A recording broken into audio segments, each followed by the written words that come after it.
Terima kasih kedua pembicara.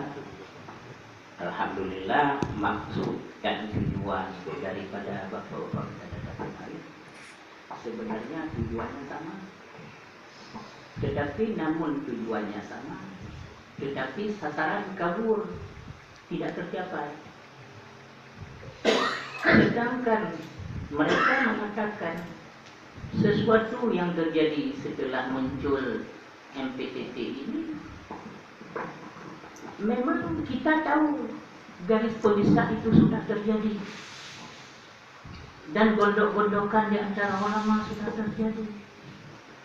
Tetapi yang heran saya, kok orang awam penganut MPTT ini tambah bersemangat mendukung masalah ini. Aturan kalau sudah kita lihat itu masih samar-samar, kan kita ikut aja jejak Aulia Wali yang sudah pasti beres, yang sudah pasti yang tidak ada efek sampingan, tidak ada menimbulkan alergi di sana sini.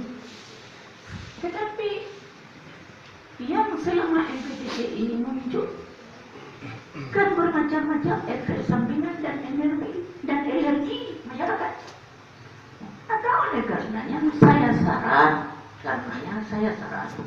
kepada seluruh pengikut MPTT, ikutlah yang positif, ikutlah yang benar, yang sesuai dengan Abu Yahya Wali. Yang tidak sesuai dengan Abu Yahya Wali tinggalkan. Maksud saya, yang sesuai dengan Abu Yahya Wali amal, seperti suluk Naksabandi. Yang tidak sesuai dengan Abu Yahya Wali tinggalkan.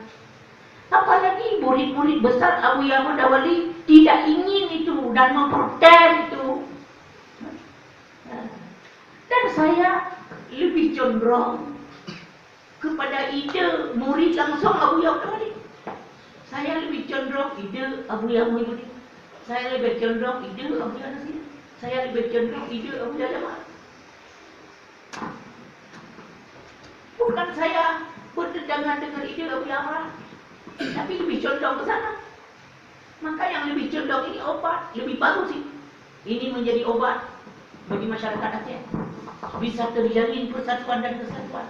Sedia sekata waktu bertemu ulama di mana-mana seakan-akan seribu sebab faedah. Ini waktu bertemu kadang-kadang macam pertemuan orang-orang yang pernah dendam begitu, padahal tidak ada apa-apa.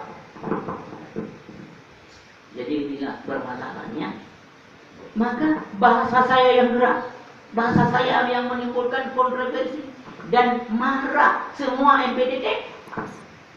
Ini bahasa saya obat ini, tapi orang tidak tahu obat itu pahit. Mana ada obat yang manis, semua obat itu pahit. Tapi bahasa yang menjadi obat ini perlu dicerna, jangan tunggu emosional ke depan. Begitu baca orang matang itu yang datang kemari hampir nggak tahu, nggak sempat engkor mobil. Begitulah dia cepat emosionalnya, padahal dicerna dulu apa maksud saya. Dan saya ada nama silaturahmi seperti orang matang datang, bapak datang hari ini. Saya 100 kali pun saya siap bertemu seperti ini. Ini surah di surah Rahman ya, untuk pertemuan kita seperti ini. 100 kali pun bisa saya. Tapi yang jangan, yang didorong ke depan orang preman, yang tahu dia hanya pukul besar, yang tahu dia hanya pukul, ini kan menimbulkan efek yang tidak benar. Maka kalau ada yang ingin konfirmasi permasalahan baik dengan saya maupun dengan ulama lain di Aceh, doronglah ke depan yang berpengalaman seperti bapak ini. Doronglah ke depan orang-orang yang punya pengetahuan. Jangan dorong preman. Jangan dorong orang tak tahu apa saja, orang yang sudah bertentangan ide dengan Abu Amran yang dulu. Ini Masya Allah ini, tidak bisa ini. Bagaimana kita seia sekata seribu bapak ini? Walaupun bapak di MPTT, saya di MPU, sama juga.